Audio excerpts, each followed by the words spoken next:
नमस्कार विद्यार्थियों, कैसे हो आप सब। आप सबका स्वागत है हमारे YouTube channel online school paper के अंदर।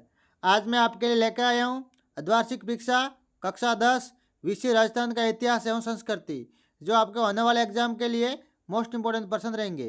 तो आप सबसे निवेदन है कि वीडियो को पूरा देख के चैनल को सब्सक्राइब करें। चलो वीडियो शुरू करते हैं। पहला प्रश्न, पद्मिनी किस शासक की पत्नी थी? सांगा, रतन सिंह, राज सिंह, मान सिंह। तो ऑप्शन नंबर ब, रतन सिंह। पद्मिनी है वो रतन सिंह की पत्नी थी। मोस्ट इंपोर्टेंट प्रश्न है, ऐसे प्रश्न आपको परीक्षा में देखने को मिलेंगे। अगला प्रश्न, कृष्णा कुमारी किस राज्य की राजकुमारी थी? मेवाड़, जयपुर, मारवाड़, बीकानेर। तो ऑप्शन नंबर अ, मेवाड़। यानी कृष्णा कुमारी वो मेवाड़ की राजकुमारी थी, मेवाड़ राज्य की राजकुमारी थी। अगला प्रश्न, कालीबंगा राजस्थान के किस जिले में स्थित है? Sikar, Jaipur, Shri Ganganagar, Hanumangarh. Option number the, Hanumangarh. Prithviraj तृतीय ने किस वर्ष महोबा के संदेल शासक को पराजित किया था? पृथ्वीराज तृतीय ने किस वर्ष महोबा के संदेल शासक को पराजित किया था? 1181, 1182, 1191, 1192। तो ऑप्शन नंबर ब, 1182 ईस्वी के अंदर। ये मोस्ट इंपोर्टेंट प्रश्न है, आपको ऐसे प्रश्न आपको याद परीक्षा में देखने के लिए मिलेंगे, इसलिए आपको ऐसे प्रश्न याद कर लेना है। ये पूरा वीडियो देखना है, चैनल को सब्सक्राइब करना है। राजपूतों की अग्निकुंड से उत्पत्ति का सिद्धांत किसने दिया था? संत बरदाई ने, अमीर खुसरो, चंद्रशेखर, बर्नी। तो ऑप्शन नंबर अ, चंद्र बरदाई। यानी राजपूतों के अग्निकुंड से उत्पत्ति का सिद्धांत चंद्र बरदाई ने दिया था। ऑप्शन नंबर अ सही है। ये मोस्ट इंपोर्टेंट प्रश्न है। रिक्त स्थानों की पूर्ति करो, आगे हमें खाली जगह भरनी।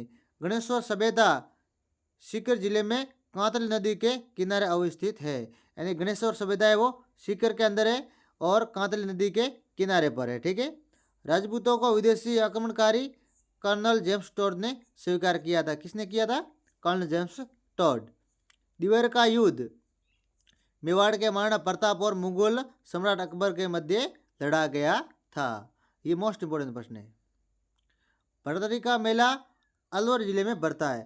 भरतरी राजा भरतरी का मेला है वो अलवर जिले के अंदर बढ़ता है, खाली के अंदर अलवर आएगा। बुद्धि में कजली तीज का पर्व भाद्रपद माह में मनाया जाता है। ये मोस्ट इंपोर्टेंट प्रश्न है। आगे अति लघुरात्मक प्रश्न, यानी आगे हमें छोटे प्रश्नों के उत्तर देने। देवनारायण जी का मुख्य पूजा स्थल कहाँ स्थित है? तो भगवान देवनारायण जी का मुख्य पूजा स्थल राजस्थान के भीलवाड़ा जिले के आसिंद कस्बे के पास स्थित स्वाई भोज में है। रामदेव जी के माता पिता का नाम क्या था? बाबा रामदेव के माता पिता का नाम अजमल जी और माँ मेणा दे था। ये मोस्ट इंपोर्टेंट प्रश्न है। अगला प्रश्न, राजस्थान का कबीर किसे कहा जाता है? राजस्थान का कबीर दादू दयाल को राजस्थान का कबीर कहा जाता है। किसको कहा जाता है? दादू दयाल को राजस्थान का कबीर कहा जाता है।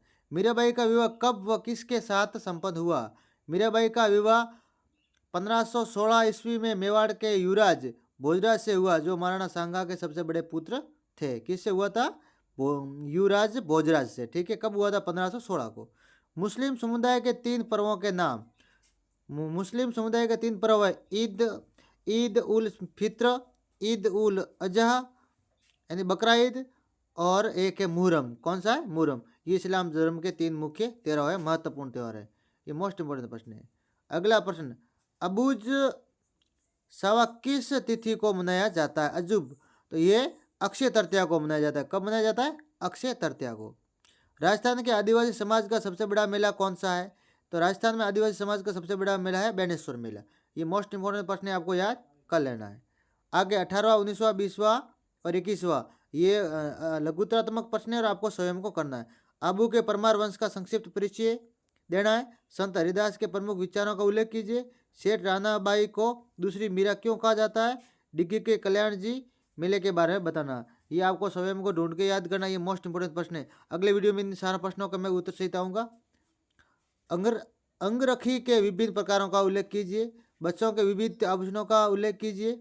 आगे दीर्घात्मक प्रश्न है। कठपुतली कला पर एक लेख लिखना है। राजस्थान की चित्रकला की विभिन्न शैलियों का वर्गीकरण समझाइए। राजस्थान के हवेली स्थापत्य पर एक विस्तृत टिप्पणी लिखनी है। ठीक है। राजस्थान के मंदिर शिल्प की प्रमुख विशेषताओं का वर्णन कीजिए। आगे दुर्गों की विभिन्न जातियों की उदाहरण सहित व्याख्या करना है। और एक और अथवा में दिया फड़ कला पर एक लेख लिखना है। मैं आपको पूरा पेपर आपको धीरे धीरे दिखा देता हूँ, आपको याद कर लेना। ये मोस्ट इंपॉर्टेंट प्रश्न है, उत्तर के साथ में लेके आया हूँ, आराम से रोक रोक कर आपको याद कर लेना है। परीक्षा में आपको ऐसे प्रश्न देखने को मिलेंगे। ये मोस्ट इंपॉर्टेंट वेरी इंपॉर्टेंट प्रश्न है, आपको याद कर लेना है। ऐसे प्रश्न आपको समय पर मिलते रहे, परीक्षा में आपकी सहायता हो सके, इसके लिए आपको हमारे चैनल को सब्सक्राइब करना है। आज के लिए इतना ही, धन्यवाद।